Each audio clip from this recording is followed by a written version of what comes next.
eivissenques i eivissenques. El conte d'un ase, un moltó, un gat i un gall. Fa temps hi va haver un parell d'anys molt dolents. No ploïa i no havia ni palla, ni herbes, ni res. A una casa tenien un ase molt vell i dolent i un dia li diuen que se'n vagi a la punyeta, com no s'aprofitava per res. L'ase va pensar, i d'on aniré en el bosc? Potser allí m'acamparia, i se n'hi va anar. A una altra casa també hi havia un moltó molt vell i com llavors no hi havia venda com ara, se'n va igual en el bosc i es troba amb l'ase. Vens amb jo? Sí. I el moltó es fa company de l'ase. A una altra casa també tenien un gat molt vell i l'enviaren a la punyeta. Se n'anà en el bosc i es troba aquells dos. I el gat es fa company de l'ase i del moltó. Vols venir amb nosaltres? I doncs sí. A una altra casa també tenien un gall molt vell, que llavors n'hi havia molts. Li varen dir els amos que no tenien ordi i que se n'anàs. Se'n va al bosc i es troba amb aquella colla. Ell fa de company del gall, del gat, del moltó i d'ase. Es va fer de nit i es posa un gran mal temps i fred. No sabien com passar la nit. I en això es trobaren amb una caseta, que era una casa de bandolers, i diuen: hem de mirar de fer-mo la nostra.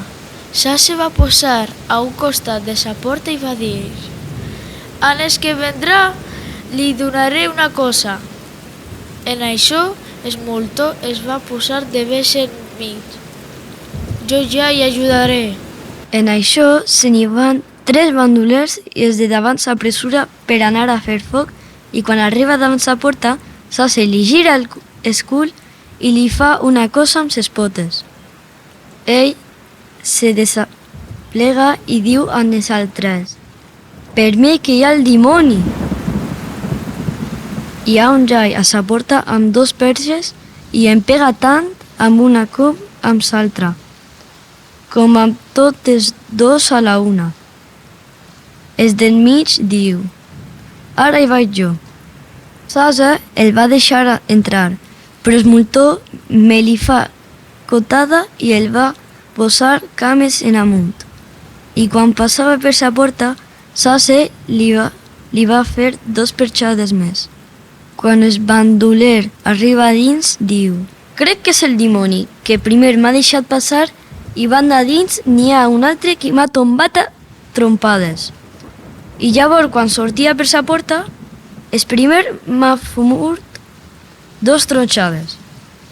El darrer diu: ja hi vaig jo i sabré què és.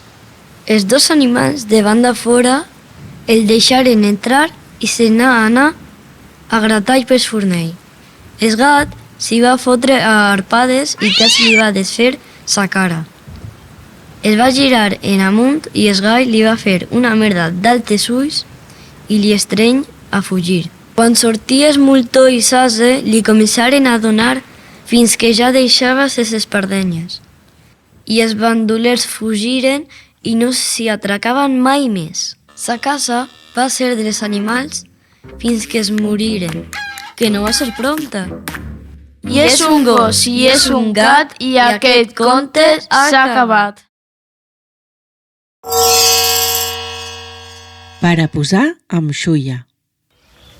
Hi havia en un poble 2 comares que havien d'anar a vila i convengueren en anar-hi plegats per tenir temps, ja que el camí era molt llarg de fa una parlada. I un dia sortiren per anar a vila. Tenien tantes coses per dir-se que no sabien per on començar i anaren caminant sense dir-se res. Tot anant a vila, passaren de vora d'un tancó de cols i una d'elles va dir: comare, quin tancó de cols més polides! I seguiren el camí sense dir-se cap més paraula. Arribades la tarda, després d'enllestir les feines a vila, les dues comares es reunien i emprengueren el camí de tornada. I no sabien per on començar a parlar de tantes coses com tenien per dir-se. I feren el camí sense dir res. Passaren de nou de vora d'estancó de cols i l'altra dona va dir: «Sí, comare, molt polides per a posar en suja». Conte contat, conte acabat. Si no és mentira, serà veritat.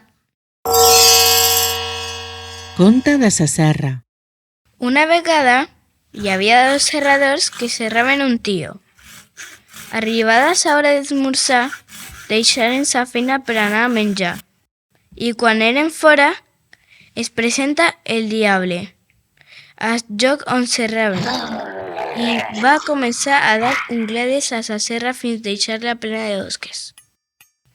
Els serradors tornaren al treball i troben la serra espaiada, però van pensar que com que per a canviar-la els caldria anar al poble i així mateix no volien perdre temps podrien provar de tallar el tio amb la serra d'aquella manera. Ho provaren i van trobar que la serra anava molt més bé amb les osques que no pas abans de tenir-les. I seguirem serra que serra fins a mitjanit. Llavors se n'anaren a dinar i tot seguit el diable va tornar i vent que la serra oscada els anava bé s'enfurismà i volgué deixar la inservible i va doblegar les dents unes a una banda i les altres a l'altra banda. Però els serradors en tornar s'adonaren que anava encara molt millor i des d'aquell moment, com que els serradors no feien cas de les seves manies i el malfet realitzat a la serra encara aprofitada d'aquells dos homes. El diable es despreocupat d'ells i no torna més al lloc on treballaven. I és per això que ara les serres tenen dents tortes a una i altra banda. Rondalla explicada, rondalla acabada.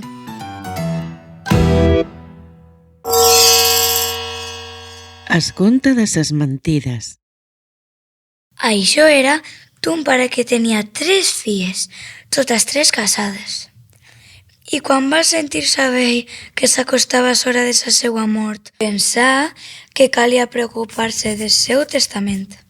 Però aquell home no volia partir la seva hisenda i no sabia quina de les seues filles havia de dar-la. Se li ocorregué una idea i un dia reuní al seu casament les 3 filles i les hi va dir: «Filles meues, jo ja soc iaio i m'adono que no viuré gaire temps més. Avui us he reunides perquè he decidit deixar la meua hisenda a aquella de les 3 que digui una mentida més gran, que comenci a parlar la major». La filla grossa titubeja un poquet i per fi s'explica.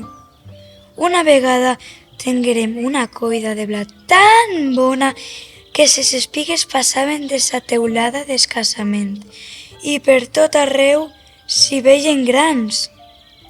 N'hi havia per provenir el món sencer. A mesura que feien la sega, enviaven el blat al molí i tots els carretons del país, una darrere l'altra, no daven s'abast per a portar-li. Després, quan el meu home van veure aquell vededeu de farina que formava una muntanya molt grossa, comprenguérem que passaria molt de temps si havien de transportar els sacs de farina un a un. N'hi havia tants que ningú no hauria pogut comptar-los. Llavors, per estalviar-nos feina, decidirem carregar el molí damunt del ruc. I així mos emportaren al casament en un sol viatge, el molí i tota la farina. sa segona filla va dir tot seguit: «Fa alguns anys les nostres trulles van porcellar tants de garrins que el meu home es va veure obligat a fer construir una caldera expressa per a coure's menjar. Era tan grossa aquella caldera que necessitava 100 calderers i no sentien uns dels altres espigar dels martells, tot i que pigàvem amb tota la seva força». La filla més jove llavors va contar: al nostre casament teníem una lloca molt grossa i cada vegada que neixen polls havíem de menester un parell de mules perquè rompéssim els ous. I per a fer créixer els polls els daven pinyonets en lloc de segoll i pa mullat. Una vegada, un d'aquells pollets es torna un gall molt gros, molt més gros que tots els altres galls. I vengué un dia que li nasqué un pi damunt sa cresta i el pi es posa a créixer i a fer-se alt, molt alt, i ja va començar a fer pinetes. I sempre hi anaven molts de teulats i altres pardals a menjar-se-les. Per a fer fugir els pardals, tiràvem els pi terrosos de terra i n'hi tiràvem tants que va formar-se un bon munt de terra damunt sa cresta tot entorn de ses arrels d'espí. I ben aviat hi va néixer una melonera.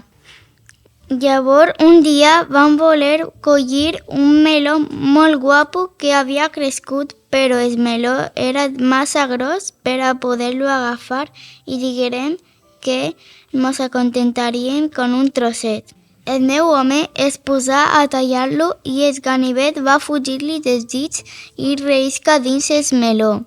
Per a buscar el ganivet, el meu home s'hagués de ficar també dins el meló i tot d'una que va ser dins el meló va veure un pagès amb un parell de bous que llaurava i va demanar-li si havia vist el seu ganivet pel pagès. «Prou, prou!», digués el pare a sa filla petita davant d'aquell raig de mentides. «T'has guanyat sa hisenda i serà ben teua. I tot això és tan veritat que pot ser que mai no ha passat». Es conta d'en Pere Tort. En Pere havia posat una lloca i com els pollets no naixien, va pensar que posant els ous damunt cera i batent-los amb l'ase, així naixerien. Però, amb les potes de l'ase, va fer un pelat en el cap d'un pollet i per curar-lo li varen posar reina en el pelat. Aquella reina, però, tenia un carric i aquell carric va néixer i va fer un pi tan alt que arribava al cel. En Pere tenia una germana al cel i va pensar que pujant en el pi podria arribar al cel i anar-la a veure. I així ho va fer. Però, quan va voler baixar, el poll s'havia canviat de lloc i no va trobar el pi i es va haver de tirar de cel baix. I va caure dalt d'una roca i va quedar amb el cap estacat. Per poder cuir el cap va anar a buscar una aixada. Desestancant el cap es va dar una aixadada per un ull. I llavors va ser tort, i va ser en Pere Tort. I el que no vulgui creure, que ho vaya a veure. Es conta d'en Patufet. Haig una volta un garrit moltíssim petit. Es deia Patufet. Sempre demanava a sa mare que el deixara anar a sa botiga, però sa mare mai no li deixava. Un dia així mateix li va dir que sí podia anar a comprar caramelos a sa botiga, però que fet havia tornat. Dit i fet, en Patufet s'hi ha anat molt content, però quan se'n tornava cap de casa seva es va posar a ploure. En Patufet va pensar que es posaria a sombra d'una col i així no es banyaria, però com fos que plou més rato de lo que havia pensat, es va dormir davall de sa col. Mentrestant, va venir una vaca i se la va menjar. Es va fer de nit i no hi havia tornat i els de casa seva estaven morts d'ànsia. Varen sortir a veure si el trobaven. Patufet, on ets? Patufet, on ets? Gritaven. Estic aquí, dins que no neva ni plou. Els va contestar en Patufet des de molts anys fora. Però d'on ets? Dins de sa panxa de sa vaca. Els de casa seva varen quedar molt arregirats i deien: i ara què farem? Començarem a donar de menjar a sa vaca i venga a menjar, fins que sa vaca es va tirar un pet i en va sortir en Patufet. I tots tornaren a estar molt contents i el conte està acabat i s'has encantat. Us les han contat en Ryan, en Javer, en Pau, en Samuel, en Sergi, en Matías, en Mario i la Lola. Aquest podcast s'ha realitzat en el marc de les activitats del projecte Cobertura en Català, una iniciativa de l'Ajuntament d'Eivissa en col·laboració amb l'Associació de Veïns de Figueretes.